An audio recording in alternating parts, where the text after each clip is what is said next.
Going through a big breakup in my 30s was one of the most difficult things I went through, like in my entire life. And I really wanted to come here today just to give you like 10% more hope and 10% more hope that it can work out for you.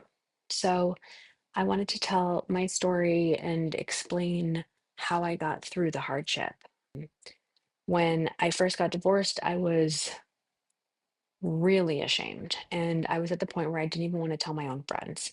I felt like a failure and I felt like I gave up. Like I got married, I made this commitment, and then I was giving up so quickly. And I was so broken and so hopeless. And I remember like rushing to call the egg freezing clinic so that I could have my eggs frozen because I knew I wanted to have kids. And I knew that I was like pushing my chances back because I was getting divorced in my 30s and then I would have to meet someone new and it was going to be like a whole, new timeline for me. And I just remember that stress and anxiety and that loneliness and like speaking to my friends who were pregnant and having kids and newlyweds and, feeling good and in that like honeymoon phase. And I was starting over and it was so difficult. Like, I can't even express it to you. And what got me through was really counteracting the lies that I was telling myself. So, the three main lies that I was telling myself were about myself. So, number one, I was telling myself this lie that I was broken for being divorced. I was broken for being single at this age. I was broken for being where I was at in that moment in time. And when I actually look back on it, I wasn't broken. I was just insecure.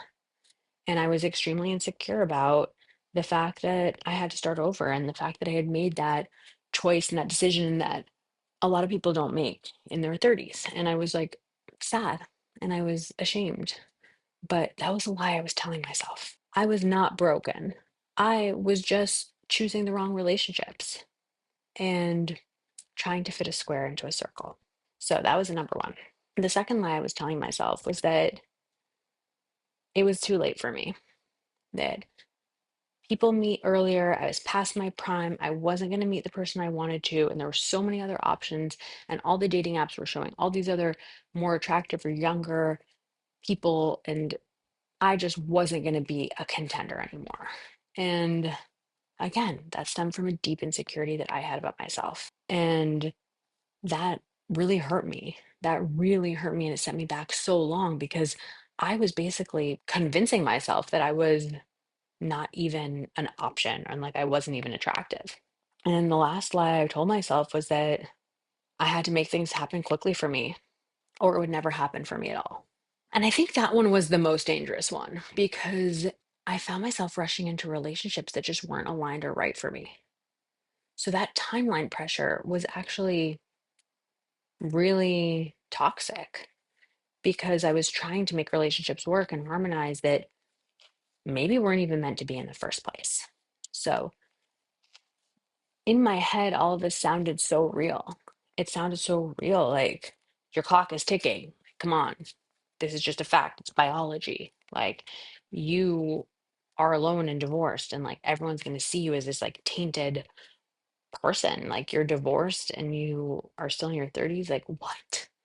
And I remember just really getting so down on myself and looking at the dating apps and seeing the different people and being like, oh my God, like all the people who like me are not people I like. So what is going to happen for me? Like this is just a dead end. And it all sounded so real in my head. But I took the time and I was forced to, by the way. It wasn't like I was like, oh, I really want to do this inner work. It's gonna be super fun. No. But I had to learn to trust myself again. And I had to learn to trust that I had been in that situation and gone through that for a reason. So there was a big process for me, which was just like learning to not have regret and not have shame and just owning what had happened to me. That was my journey. That's what happened to me. And I had to go through that. And there was a reason. So I dug deep. I really did. I went into my attachment style. I did EFT, which is sort of like a tapping exercise for your nervous system. I did a Kundalini yoga teacher training, which is transformative. And I just really learned about my anxious attachment style. And I learned to choose a different story. And it took me time. It took me time for my body to feel safe doing that. But the love that I'm in feels different now. It feels like a safe haven. It feels like a friendship. It feels like there's this companionship that I never had before. And I think the main reason is that my nervous system was calm going into that relationship. And my nervous system is calm now. So I feel this peace, I feel this warmth, and I feel a gentleness with myself. And let me tell you, this wasn't an overnight thing. This was a series of choices that I made over time. And it took me a few years to get here. But I want you to know that if you're sitting there crying, if you're sitting there upset, if you're sitting there with swollen eyes and anxiety about the future, it just takes one miracle. It just takes one miracle to propel you forward and to get you into that accelerated motion and to get you on the path that you want to be on.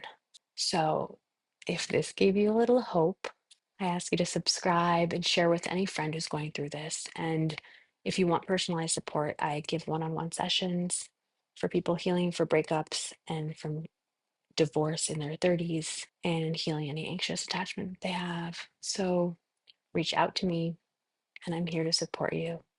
And I hope this gave you a little glimmer of hope.